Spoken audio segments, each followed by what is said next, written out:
Now, the greatest radio shows of all time. Suspense. The Shadow Node. Washington calling David Harding, counter-spy. Classic radio theater. The Great Gildersleeve. Fibber McGee and Molly. Dragnet. Gunsmoke. The Lone Ranger. Now, step back into our time machine with your host, Wyatt Cox. Good evening, friends of the Inner Sanctum. Well, let's take a break and head to Wistful Vista, 79 Wistful Vista to be precise, and check in and see what's going on in the household of Jim and Marion Jordan, better known as Fibber McGee and Molly. This episode of the long-running program was originally broadcast October 15th, 1946. The Johnson Wax Program with Fibber McGee and Molly.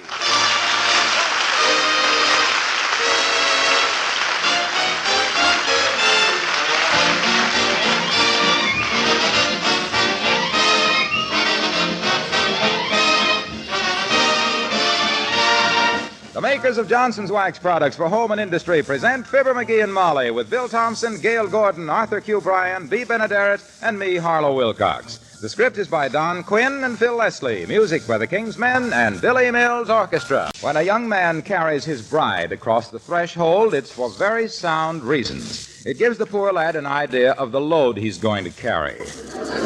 And it's the only time in married life when the lady doesn't do most of the hard work. Mrs. McGee of 79 Wistful Vista is not exactly a newlywed, of course, but she still has her moments of apprehension, like right now, as we meet Fibber McGee and Molly.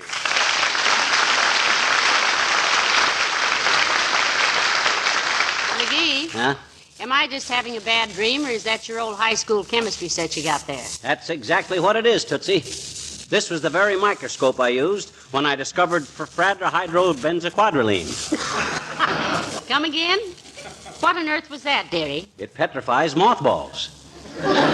Invented it myself. I used to be the richest kid in Peoria in the marble season. Now, let me see. I better spread a newspaper out on the table here. Set the microscope on it so it don't scratch the table. Oh, I had a little guinea pig. I kept him on the shelf with a little brownie camera so he could reproduce himself. Oh. May I ask the nature of the present scientific experiment, dearie? Or has the FBI asked you not to talk so much? Just going to do a little research is all. Won't take long. When you get through with the microscope, why don't you send it to President Truman? What for? He can use it to count his blessings.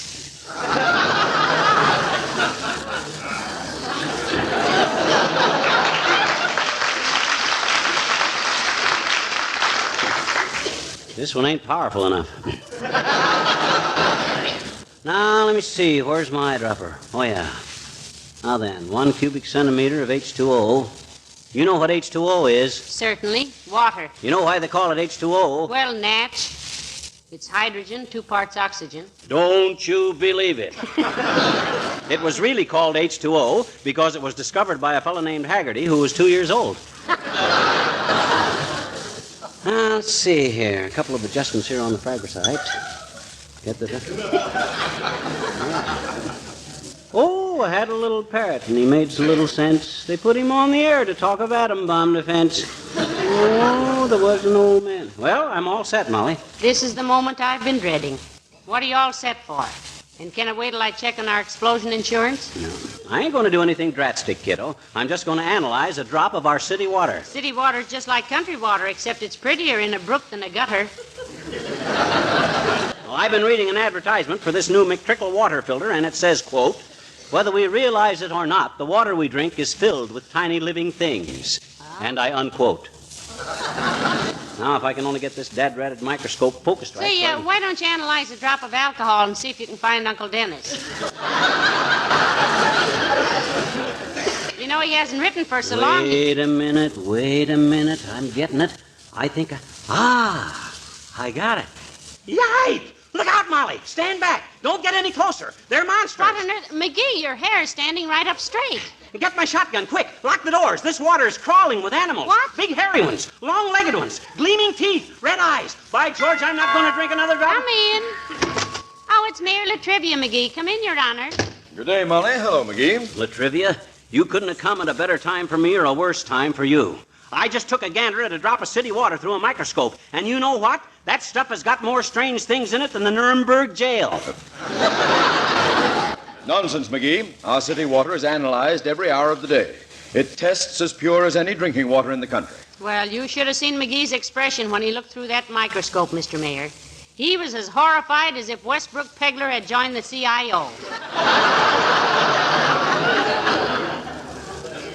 Believe me, Your Honor, I'm scared. That's not unusual, McGee. You get frightened at card tricks. However, I'll take your rather vague complaint up with the city health commissioner, who happens to be Dr. Gamble. Oh, by the way, you know what Doc Gamble says about you, Latriv? No, I don't, and I'm not the slightest bit interested. What did he say? Tell me too, McGee, though I'm not one to listen to gossip, unless it's about people. Oh, it wasn't anything much, Latriv. He just says he hoped you were keeping your striped pants pressed because you'd probably be best man when he married Fifi Tremaine. Oh, he said that, did he? By Harry, if I weren't so busy with this campaign, now, Mr. Mayor. Surely you're not going to let politics interfere with your courtship. After all, a ballot box may be pretty, but it can't cook. I was not referring to any political campaign, Mrs. McGee. I meant the community chest campaign, of which I have the honor to be local chairman. Oh, yeah, the community chest. Be glad to help you out with that, Latriv. Thank you, McGee. I'll need all the help I can get. We must raise a total of $170 million this year. And Heavenly days. In Wistful Vista, there isn't that much money in town.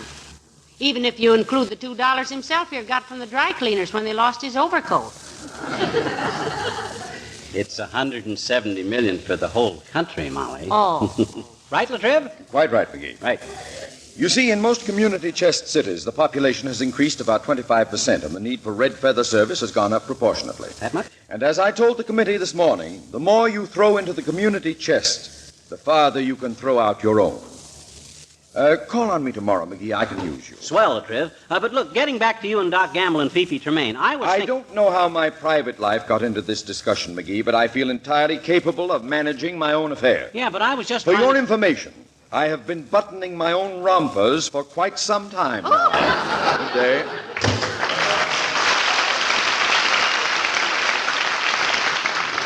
Hey, Molly, I'm in an awful predicament. I've called every hardware store in town, and they won't have any McTrickle water filters in for 6 months. Well, you're in bad shape, McGee. Nobody can exist without water for 6 months. Well, Uncle Dennis has gone without it for 30 years. Not that I want to follow it. What's the matter? My throat's getting dry. We got any root beer in the icebox? Not a drop, McGee. You drank the last 4 bottles last night when you had that macaroni, pickle, and liverwurst sandwich. My gosh, no root beer. What can a guy drink? Come in. Oh, Dr. Gamble, do come in, Doctor. Thank you, my dear. And a curt nod of reluctant recognition to you, Low Bucket. I'm glad you came in, you ill health commissioner. I got a bone to pick with you, a bone as big as a whale's clavicle. Well, let's have it, Wobble Chin. And if you're going to suggest hairnets for our policemen's horses or spraying the city dump with Chanel No. 5, you can skip it. I get enough crackpot suggestions in the mail without having trouble with you. This, my dear doctor, concerns something very vital to the health of this community. Oh? Have you seen the horrible things that come out of our water faucets lately? No, but I've often suspected where Molly got you. Don't change the subject, Bandage Bandit. Our city water, the H2O we drink and cook with and bathe little tiny babies in, is rife with life. It's fraught. Certainly. What about it? My goodness, Doctor, doesn't it alarm you to know that our water's full of bacteria? Not in the least, my dear. The bacterial count after chlorinization is almost negligible. In fact, some of the bacteria remaining are actually beneficial. Beneficial, are they? I have looked at that water through a microscope, you mass murderer. There are animals in there that would make a saber-toothed tiger look like a house cat. Monsters they are, horrible ones, vicious ones, snarling teeth. Well, if they were looking up through that microscope, I can imagine what they're saying about you, too. A fine health commissioner you are, you callous old witch doctor. By George, if I... What's the matter, Sonny? Vocal cords getting frayed? I'm dry. That's all. Dry. He isn't drinking any water, Doctor. He says he won't touch the stuff till we get our own filter. Oh, fine. Well, when he dehydrates to the point where you can scratch matches on his pants leg when he hasn't got his pants on, call me. I'm pretty busy, but I'll come over. You're not as busy as Latrivia is, Doctor. I understand that he and Fifi Tremaine have just about set the date. You don't say. Yep. Interesting, if true. And how is Miss Tremaine these days, Doctor? Ah, Miss Tremaine is in splendid health. Boy, are you trapped. You know what Latrivia says about you? No, I don't, and I'm not the slightest bit interested. What'd he say? He says he hoped you were keeping your striped pants pressed because he wanted you to be the best man at his wedding. Oh, he said that, did he? Yep. Well, it happens that I saw Miss Tremaine last night, and she... I'll get that. Campbell speaking. What? Oh, Fifi. Yes, dear, this is Willie. Ha, Willie. What, dear? Of course. Certainly, dear. I'll meet you wherever you say. I have a couple of appendectomies and a delivery, but I can postpone them. That's the neatest trick of the week. What, dear? Yes, dear. All right, dear. Yes, dear, I'll find you somewhere, dear. Goodbye, dear. I must go. Where, Doc? Deer hunting.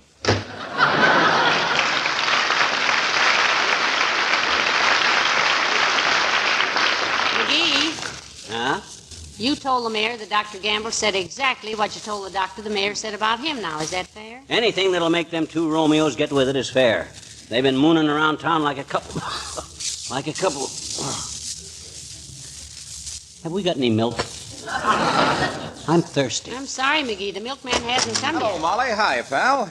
Just driving past and stopped in to see if you'd give me a glass of water. What's the matter? Pal, you're absolutely white. Molly, what'd I say? Water. Yes, but... Look, Junior, if you knew what I know, you wouldn't speak of water so lightly. Did you know that our city water contains more foreign bodies than Ellis Island? Himself here looked at a drop through his microscope, Mr. Wilcox. Betcha. He says it has more animals in it than an African waterhole. Oh, those are just harmless little organisms, pal. Nothing to be perturbed about. Nothing to be perturbed about, he says. Why, my gosh. Why, my gosh. Why, my gosh. You see, Mr. Wilcox? He won't drink any water and his throat is closing up like a black market butcher shop. Look, McGee, let me boil some water for you. No. I can't drink it. Why not? It's too hot. Oh, this is ridiculous, pal. You're just exaggerating what you saw in that water. Oh, I am I? Take a look through that microscope, Junie. See if you can see the bug that looks like a pack rat. I'm telling you there's... One side, Mac. Let old stout-hearted Harlow have a look. Watch out for that glass of water, Mr. Wilcox. Oh, there it goes. Clumsy lout. Stamp on that puddle, Junior. Stamp on it. Them animals will be all over the house. Oh, be quiet, silly. Hand me that cloth, will you, Molly?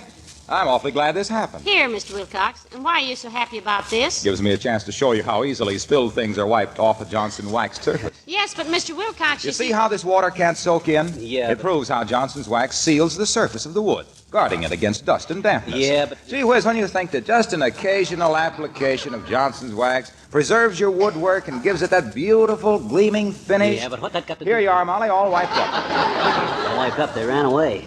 Nary a stain, nary a spot. Now you see how foolish it is not to keep all wood and enamel surfaces protected with Johnson's wax. Look, Waxy. That's all very fascinating stuff, but I got more important worries right now. So if you've got to leave now, it's okay. Okay. And look, pal, don't worry about this city water. I drink gallons of it. Look at me. No, I won't say it. That's too easy. It's like shooting a sitting bird. Go, Junior, before I weaken. Sure. Goodbye. Boy.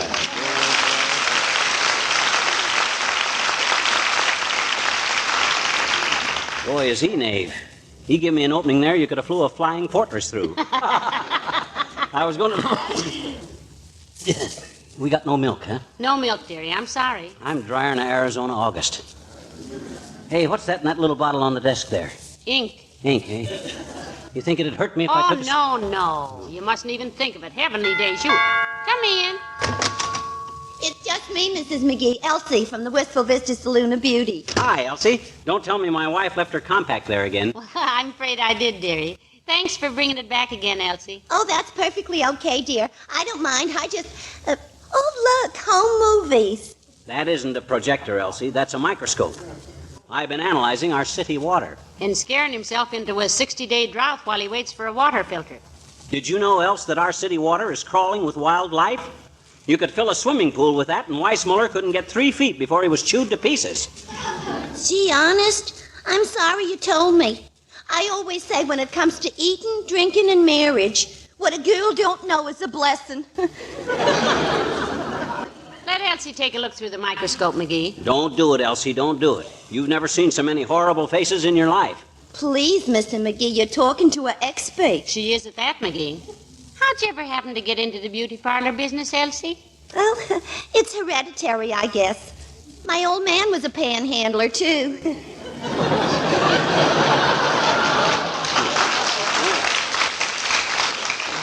You like it, sis? Well, it gets pretty discouraging sometimes. When you work all day taking the slack out of somebody's face so the party which owns it can compete with the other tomatoes at a wing-ding. And she comes back next day with her cheeks riding her shoulders again. It's disheartening. Ah, you certainly paint a gruesome portrait of the day's work, Elsie. Well, we do the best we can with her, Mrs. McGee. I had a lady which she called me up this morning for a complete overhaul. And when she come in the shop, she was the living image of General Grant. Holy smoke. Sounds like a hopeless assignment, sis. What'd you do? Oh, we took simply years off her looks, Mr. McGee. You did? Yeah. When she went out, she looked like General Eisenhower. Well, I gotta get back now. Goodbye.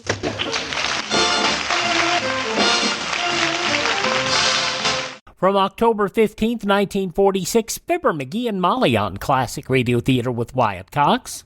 You know, it's true. Difficult times have a way of focusing us. We have to think about what matters most when it comes to our spending, our health care. No doubt. This is why so many people are joining Medi-Share right now. Medi-Share is a trusted way to save up to 50% on your monthly health care costs. More than 400,000 people have already made the switch. It's pretty obvious why, too, especially now during this challenging season with healthcare costs and out-of-pocket expenses going up. Medi-Share can save you a lot of money. The typical family saves $500 a month. And Medi-Share is a Christian healthcare sharing ministry that's worked beautifully for 29 years. There are different options to choose from to fit your budget. I'll give you the number here in a second, and if you call, you can get a price within 2 minutes. Maybe now is the perfect time to make the switch and start saving. Here you go. Call 833-34-BIBLE. That's 833-34-BIBLE. 833-34-BIBLE. Now on Classic Radio Theater with Wyatt Cox, more of Fibber, McGee, and Molly, October 15th, 1946. Boy, am I thirsty. Isn't this awful, Molly? A house full of water pipes and not a drop of water you dare drink? Well, you speak for yourself, sweetheart. I just had a big glass of it, and I feel fine. Maybe you wouldn't touch the stuff if you looked into that microscope. That's why I didn't look. If you're full of confidence, it doesn't matter if you're full of germs. It's a horrible situation. I'm going to call up the waterworks and give them the works about this water. Those guys ought to do something about Come this. in. Oh, for goodness sakes, Mr. Wimple. Hi, Wimp. Hello, folks. Ah, my, it's nice to see you, Mr. Wimple. Yeah, and it's a lucky thing you dropped in right now, too. I've been studying our water through a microscope. You have? You betcha. When you fill a tub to take a bath, Wimp, do you know what's in that water? Yes. Sweetie Face. Sweetie Face, that's my big old wife. She always takes my bath water. How is she anyway, Mr. Wimple? We haven't seen her for quite a while. Oh, she's just wonderful, Mrs. McGee. Wonderful. I've never seen her in better shape. Well, good. She's been sick in bed for a month. Really, Wimp? What is it, a touch of the flu? No, Mr. McGee. The touch of a truck. Tore some ligaments in her back. Oh, my. I hope she gets along all right, Mr. Wimple. Is her back in a cast? Yes. I helped the doctor put it on myself. I even mixed the concrete for him. Concrete? concrete? Yes. She looks like a cornerstone. Boy, oh boy. I'd hate to be around there when she gets hold of an air hammer and unbuttons that concrete corset, Wimp. Yes, I've been in a cold sweat just thinking about it. I wonder if I could have a drink of water, Mrs. McGee. Why, of course, Mr. Wimple. I'll get a cold glass of water in the kitchen for you. Water? Hey, no. Don't give in that stuff, Molly. This water's not fit to drink till we get a filter for it, Wimp. Or till we throw away that microscope. The water tasted fine yesterday. Well, I know all about those things, Mrs. McGee. I invented a dandy water filter last summer. You did? Yes, it slipped right over the faucet and held back every bit of impurity in the water. Oh, sounds wonderful, Mr. Wimple. Dirt couldn't get through it, huh? No, but there was one drawback, Mrs. McGee. Water wouldn't go through it either. Goodbye.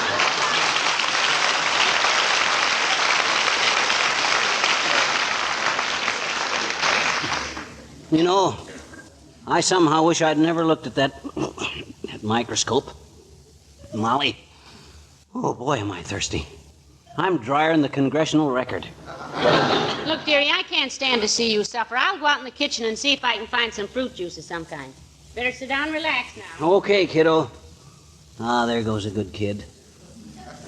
Must break her heart to see me suffer from malnutrition like this. But she'd never show it. No, sir. Come in. Who's at the door? We'll find out in a moment. October 15th, 1946, Fibber, McGee, and Molly, Classic Radio Theater.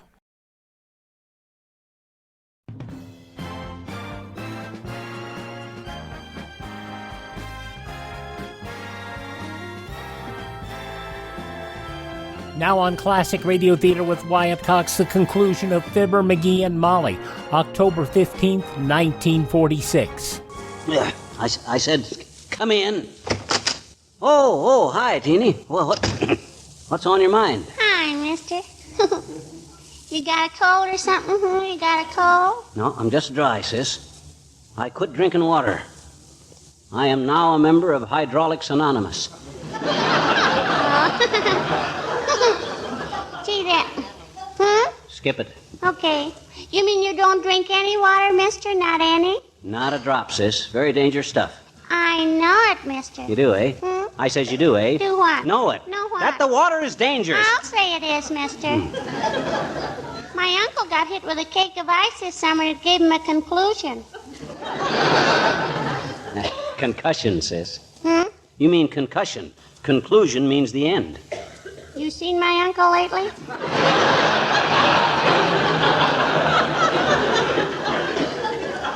Come to think of it, Look, sis, have you ever seen a drop of our city water through a microscope? No. Have you? Have I? Yes, and it scared the bajunior out of me. I would have fainted if I hadn't been scared somebody'd throw water on me. You want to take a peek, sis? Sure I do, I betcha. Can I please, mister? Can I please? Can I? Sure. But I hope it don't scare you like it did me.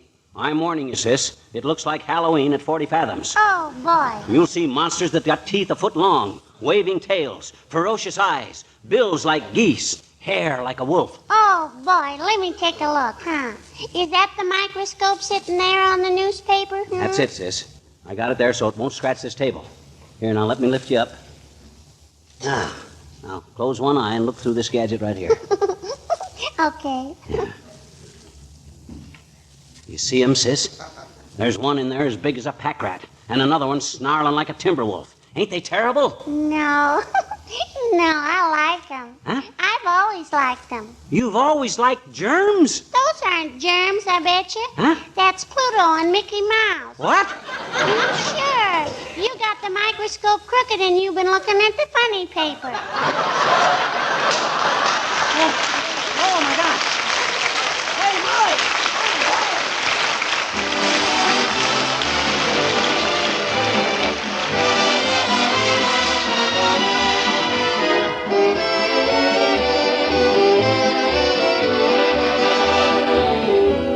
If your kitchen linoleum could talk to you, I bet I know what it would ask for. A little more protection against the rain and snow that winter brings. And I have an idea it would add. How's about some Glow Coat? Seriously, for real honest-to-goodness protection, there really is nothing quite like Johnson's self-polishing Glow Coat. You know how easy it is to use. There's no rubbing or buffing. Yet in 20 minutes, Glow Coat dries to a hard, long-lasting wax polish that protects every square inch of your linoleum and other floors. When you spill something or when wet feet track in mud, this tough film of Johnson's Glow Coat stands between the dirt and the floor. Wipe the shining surface with a damp cloth and the stains vanish. And right away, your linoleum is beautiful again, its colors bright and fresh as ever. It stands to reason that with protection like this, your linoleum will last longer, too. So why not start having better protected, more beautiful floors right away with Johnson's self-polishing Glow Coat?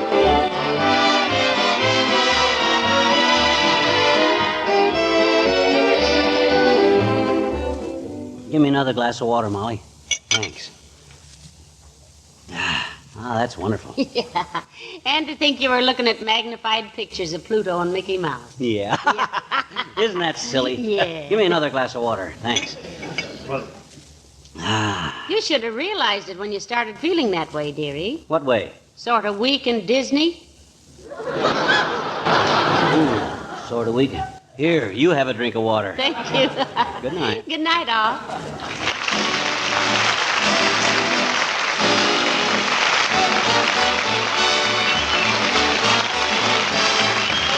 This is Harlow Wilcox speaking for the makers of Johnson's Wax Products for Home and Industry, inviting you to be with us again next Tuesday night. Good night. October 15th, 1946, Fibber, McGee, and Molly on Classic Radio Theater with Wyatt Cox.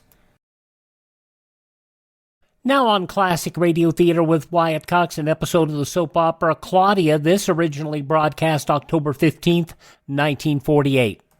Your Coca-Cola bottler presents Claudia, based on the famous play and novels by Rose Franken. Brought to you transcribed Monday through Friday by your friendly neighbor who bottles Coca-Cola. Relax, and while you're listening, refresh yourself. Have a Coke. And now, Claudia.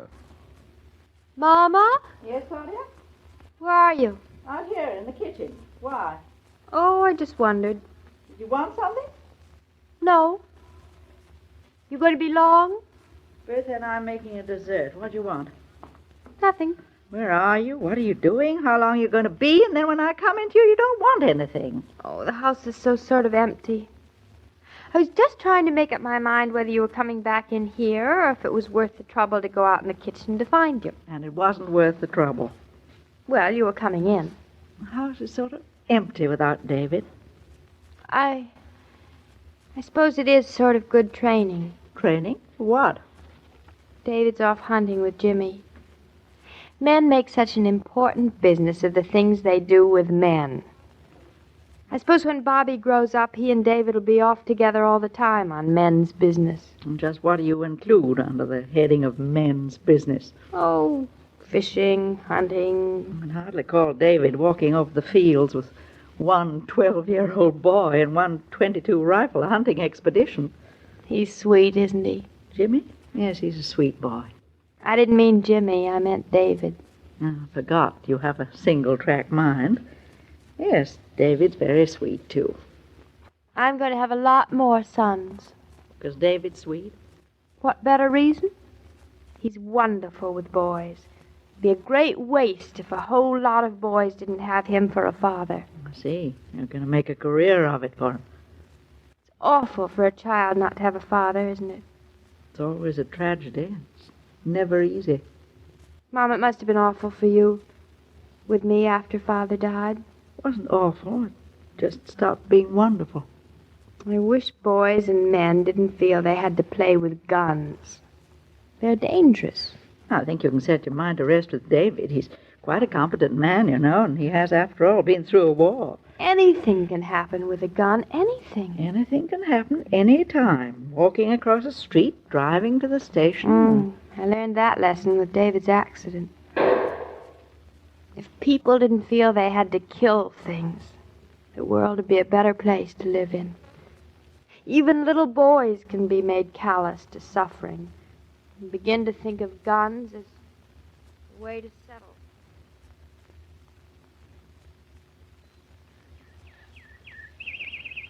Now try for the big red tomato in the middle of the can again, Jimmy. Mm-hmm. Only this time, aim just a little to the right. See, there's a crosswind blowing and just a hair high to compensate for the distance. And keep my eyes open. Yeah. Now, this time squeeze. Squeeze. Don't pull the trigger, but squeeze it. Slowly now. Slowly. Squeeze. I hit it. All right, now load up and try again. Okay. All right. All right, now take your time. Easy does it. Eyes open. Squeeze. Let her rip. I hit it again. Now go over there and look at it. I have an idea. You'll find 2 holes right in the middle of the tomato. How about it? 2 holes right in the middle of the tomato. Here, look, Mr. Norton. Right plumb in the middle of the tomato. That's all right shooting, isn't it? Right plumb in the middle of the tomato is the best shooting there is, Jimmy. When it comes to a bullseye, there isn't anything better than the best. With a good rifle like this good rifle that belonged to my dad, I guess that made it easier. Yeah, it's a fine rifle. A good gun never hurts, but it's the marksman behind the gun who hits the bullseye. You mean I'm a marksman? Yeah, one of the best. And David Norton will give witness and testimony to the fact any time you want it. Now, how about setting up the can again and trying some more shots, Oh, gee, Mr. Norton. Just shooting at a tin can, that's not hunting. Anybody can hit a tin can. You, weren't so good when you started this morning. But I hit the bullseye twice after you learned me how to squeeze right and keep my eyes open. Gee, look up there on that branch, that robin. You don't shoot robins, Jimmy. I bet you I could hit it. No bet, Jimmy. I'm sure you could, but there's certain things that a sportsman shoots and certain things he doesn't. And robins isn't one of them? No. No sportsman shoots songbirds. A sportsman shoots either what he has to eat or can eat or destructive animals. Oh. Well, woodchucks are destructive. I suppose you could call them destructive, but not very. There's a woodchuck hole right over there by that stone wall. If we walk careful, we might catch him out of his hole. But walk careful. All right, Jimmy. Careful does it.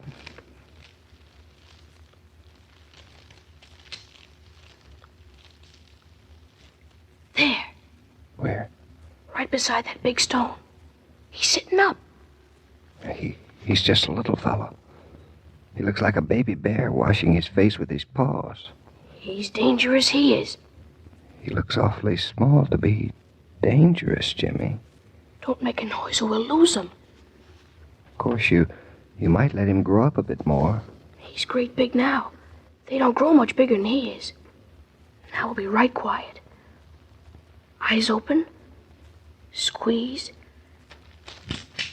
Oh, that did it.